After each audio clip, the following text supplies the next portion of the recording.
Students, आज हम calculate करने जा रहे हैं परसेंटेज ऑफ आयनिक कैरेक्टर। तो परसेंटेज ऑफ आयनिक कैरेक्टर को कैलकुलेट करने के लिए, और ये आयनिक कैरेक्टर किस चीज में हम कैलकुलेट करते हैं, ये कैलकुलेट करते हैं हम कोवलेंट बॉन्ड्स का। तो कोवलेंट बॉन्ड्स तो शेयरिंग के साथ बनते हैं, तो इसका मतलब उनके अंदर आयनिक कैरेक्टर नहीं होता है, लेकिन इलेक्ट्रोनेगेटिविटी का डिफरेंस जो होता है उनके अंदर आयनिक कैरेक्टर ले आता है। इसलिए क्या करते हैं कि हमारे पास एक फॉर्मूला होता है जिससे हम परसेंटेज ऑफ आयनिक कैरेक्टर को कैलकुलेट कर लेते हैं। तो इसके लिए डायपोल मूवमेंट बहुत जरूरी होती है, जिसको हम डिनोट करते हैं म्यू से।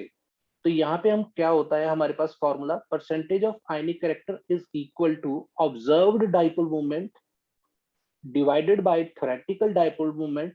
और इसको परसेंट के अंदर लेके आने के लिए हम इसको 100 से मल्टीप्लाई कर देते हैं।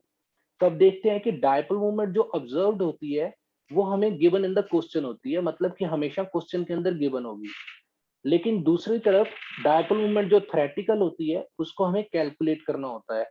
तो डायपोल मूवमेंट जो थ्योरेटिकल है, इसको आपने इसका फॉर्मूला भी देखा होगा, that is Q into D. तो क्यू यहाँ पे चार्ज को डिनोट करता है और डी जो होता है डिस्टेंस ऑफ सेपरेशन होता है। तो ये फॉर्मूले को हम यूज करके डायपोल मूवमेंट जो थ्योरेटिकल है उसको कैलकुलेट करेंगे, और जो ऑब्जर्व्ड डायपोल मूवमेंट होगी वो हमें क्वेश्चन के अंदर गिवन ही होगी। तो इसके लिए हमें कुछ कन्वर्जन्स यूज करनी पड़ती हैं। क्यों? क्योंकि अगर आप देखो, हमारे पास एक क्वेश्चन है जिसके अंदर हमें काफी कन्वर्जन यूज करनी पड़ेगी। तो calculate the percentage of ionic character and covalent character of H F molecule. तो हमारे पास एच एफ मॉलिक्यूल है जिसके अंदर एटम्स के बीच का डिस्टेंस दिया है कि उन्होंने बॉन्ड डिस्टेंस दिया है 0.92 एंगस्ट्रॉम, एंड डायपोल मूवमेंट उन्होंने दी है 1.78 डिबाई। तो 1.78 डिवाई जो दी है, ये हमारे पास ऑब्जर्व्ड डायपोल मूवमेंट होगी। तो इसके लिए हमें क्या करना पड़ेगा कि डिवाई को भी चेंज करना पड़ेगा सेंटीमीटर्स के अंदर या ईएसयू सेंटीमीटर्स के अंदर, और दूसरी तरफ हमें एंगस्ट्रॉम को भी यूज चेंज करना पड़ेगा किसके अंदर, सेंटीमीटर्स के अंदर। तभी जाके हमारी यूनिट सेम होगी और हमारा क्वेश्चन का आंसर सही आएगा। तो इसके लिए हम कन्वर्जेंस देख लेते हैं।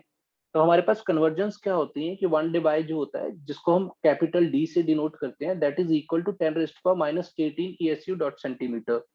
तो चार्ज ऑन वन इलेक्ट्रॉन जो हमने कैलकुलेट किया था फर्स्ट चैप्टर के अंदर, तो मुलिकन के एक्सपेरिमेंट के बाद हमारे पास चार्ज ऑन इलेक्ट्रॉन क्या आया था, दैट इज 1.6 इंटू 10⁻⁻19 कूलम्स। लेकिन ये कूलम के अंदर है, तो अगर हमारे पास सारी चीजें एक ही यूनिट के अंदर आए तो ठीक रहता है। तो ई के अंदर अगर हम कैलकुलेट करने जा रहे हैं तो हमको चार्ज ऑन इलेक्ट्रॉन जो होगा वो भी ईएसयू के अंदर ही कैलकुलेट करना होगा।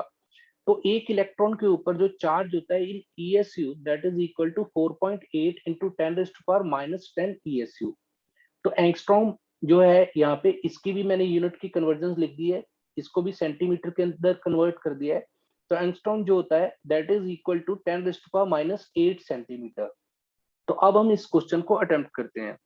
तो इसका सॉल्यूशन क्या है, पहले तो हम फॉर्मूला को डील करेंगे। तो हमारे पास फॉर्मूला क्या था कि परसेंटेज ऑफ आयनिक कैरेक्टर को कैलकुलेट करने के लिए डायपोल मूवमेंट ऑब्जर्व्ड, जो कि क्वेश्चन के अंदर गिवन है 1.78 डिवाई 1.78 डिवाई दी है, और उसके बाद डिवाइडेड बाय म्यू थ्योरेटिकल, मतलब कि डायपोल मूवमेंट जो थ्योरेटिकल है, और इनटू 100। तो हमें कैलकुलेट क्या है, करना है कि ऑब्जर्व्ड जो है डायपोल मूवमेंट, वो तो हमें क्वेश्चन के अंदर 1.78 डिवाई दी है, लेकिन हमें म्यू थ्योरेटिकल कैलकुलेट करना होगा। तो इसके बाद क्या होगा कि 1.78 डिवाई को हम पहले ईएसयू के अंदर चेंज कर लेंगे। तो ये कितना आ जाएगा, 1.78 इंटू 10⁻⁻18, क्योंकि हमने कन्वर्जेंस देखी थी। तो अगर हम वन डिवाई को चेंज कर रहे हैं ईएसयू के अंदर, तो 10⁻⁻18 is equal to one Dibai होता है। तो इसी तरीके से हमने यहाँ पे चेंज कर दिया 1.78 इंटू 10⁻⁻18 ESU डॉट सेंटीमीटर कर दिया। तो 0.98 एंगस्ट्रॉम को हमने जब सेंटीमीटर के अंदर चेंज किया, तो एक एंगस्ट्रॉम जो था that is equal to 10⁻⁻8 centimetre. तो यहाँ पे हमें गिवन कितना था डिस्टेंस, दैट इज 0.92 एंगस्ट्रॉम। तो हमने क्या किया कि इसको सिंपली मल्टीप्लाई कर दिया 10⁻⁻8 से। तो अब देखो हमारे पास डायपोल मूवमेंट जो ऑब्जर्व्ड है वो भी सेंटीमीटर के अंदर ईएसयू के अंदर आ गई, हमारे पास जो डिस्टेंस है वो भी सेंटीमीटर के अंदर आ गया। तो इसलिए हमें चार्ज को भी कैलकुलेट करना होगा। तो आप देखो कि ये एच एफ मॉलिक्यूल है। तो एच एफ मॉलिक्यूल के अंदर क्या है कि हाइड्रोजन भी जो होता है मोनोवैलेंट होता है, फ्लोराइड आयन जो होता है वो भी मोनोवैलेंट होता है, या फ्लोरीन अभी कह सकते हो आप, वो भी मोनोवैलेंट होता है। तो इसके बाद अगर इनके ऊपर चार्ज आता है तो 1 यूनिट नेगेटिव चार्ज और 1 यूनिट पॉजिटिव चार्ज आ जाएगा। तो हमें मैग्नीट्यूड ऑफ चार्ज लेना है, तो इसलिए हम Q को जो है ESU के अंदर कन्वर्ट कर लेते हैं। तो एक इलेक्ट्रॉन के ऊपर ESU के अंदर चार्ज कितना होता है, that is equal to 4.8 into 10⁻⁻10 ESU। तो अब हम क्वेश्चन के अंदर इन वैल्यूज को पुट करते हैं।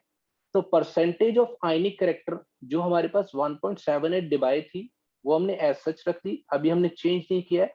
4.8 इंटू 10⁻⁻10 ESU, ये चार्ज ऑन 1 इलेक्ट्रॉन है इन ESU, and distance of separation कितना गिवन था, दैट इज 0.92 एंगस्ट्रॉम।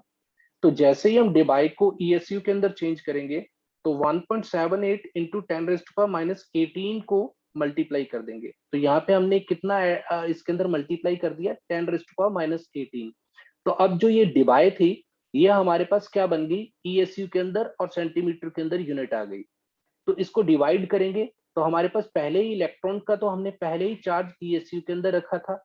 तो एंगस्ट्रॉम को हम अगर कन्वर्ट करेंगे सेंटीमीटर के अंदर, तो वो कितना आ जाएगा, हमें 0.92 एंगस्ट्रॉम को मल्टीप्लाई किससे करना होगा, 10⁻18 से। तो हमारे पास ये भी यूनिट सेंटीमीटर के अंदर आ जाएगी। जैसे ही आप ये सारी लिखोगे यूनिट्स और इनकी कन्वर्जन कर लोगे, तो आपको देखने को मिलेगा कि ESU से ESU कट हो जाएगा और सेंटीमीटर से सेंटीमीटर कट हो जाएगा। तो फिर हमारे पास कोई यूनिट नहीं बचेगी, सिर्फ और सिर्फ परसेंटेज बचेगी। तो हमारे पास आंसर क्या आ जाता है, क्योंकि ये देखो, और पावर्स के साथ पावर्स भी कट जाएंगी, क्योंकि ऊपर न्यूमिरेटर के अंदर -18 पावर है, लेकिन डिनोमिनेटर के अंदर क्या है, -10 और -8 है। तो जैसे ही आप पावर्स अगर मल्टीप्लाई करोगे, तो मल्टीप्लीकेशन का साइन है, तो पावर्स ऐड हो जाती हैं। तो इसके अंदर ये -10 और -8 मिलके -18 बना लेंगी, तो -18 और -18 न्यूमिरेटर की जो पावर्स हैं वो कट हो जाएंगी। तो हमारे पास आंसर क्या बचेगा, 1.78 डिवाइडेड बाय 4.8 इधर से रह गया, 4.8 इंटू हमारे पास 0.92 इधर से रह गया, तो यहाँ पे 0.92 इंटू 100 आ जाएगा। तो जब जैसे ही इसको कैलकुलेट करोगे आप, तो हमारे पास आंसर आएगा 0.403 इंटू 100। तो जैसे ही हम इसको 100 के साथ मल्टीप्लाई करेंगे, तो हमारे पास परसेंटेज ऑफ आयनिक करेक्टर जो आ जाएगा, that will be equal to 40.3। तो हमारे पास कितनी परसेंटेज आ गई, 40.3% आ गई, 40.3% आ गई। तो हम इसके अंदर और देखते हैं कि हम अगर कोवेलेंट करेक्टर को कैलकुलेट करने जाते हैं, तो किस तरीके से कोवेलेंट करेक्टर को कैलकुलेट करेंगे। परसेंटेज कोवेलेंट करेक्टर जो होती है, अगर हमारे पास आयनिक करेक्टर, हमने आयनिक करेक्टर की परसेंटेज को कैलकुलेट कर लिया है, तो हमें सिंपली उसको किससे माइनस कर देना होगा, 100 के अंदर से माइनस कर देना होगा। तो जैसे ही आपको परसेंटेज कोवेलेंट करेक्टर को कैलकुलेट करना आए, तो हमें क्या करना होगा कि 100 माइनस आयनिक करेक्टर जितना हमने कैलकुलेट किया था उसको माइनस कर देना है। तो जैसे ही आप 100 में से 40.3 माइनस करोगे, तो आपके पास जो परसेंटेज कोवेलेंट करेक्टर आ जाएगा, वो आ जाएगा 59.7। तो आप इसको परसेंट लिख लेना, मैंने यहाँ पे परसेंट नहीं मेंशन किया हुआ। तो आप परसेंटेज कोवेलेंट करेक्टर हमारे पास आ गया 59%। तो हमने 40.3% आयनिक करेक्टर कैलकुलेट किया था और 59.7% कोवेलेंट करेक्टर कैलकुलेट किया था। यही था बच्चे कि कोवेलेंट कंपाउंड जो होते हैं या कोवेलेंट बॉन्ड्स जो होते हैं, उनका अगर आप आयनिक करेक्टर कैलकुलेट करने जाओ, तो इस तरीके से आप उसको कैलकुलेट कर सकते हैं। चैनल को सब्सक्राइब करना, थैंक यू।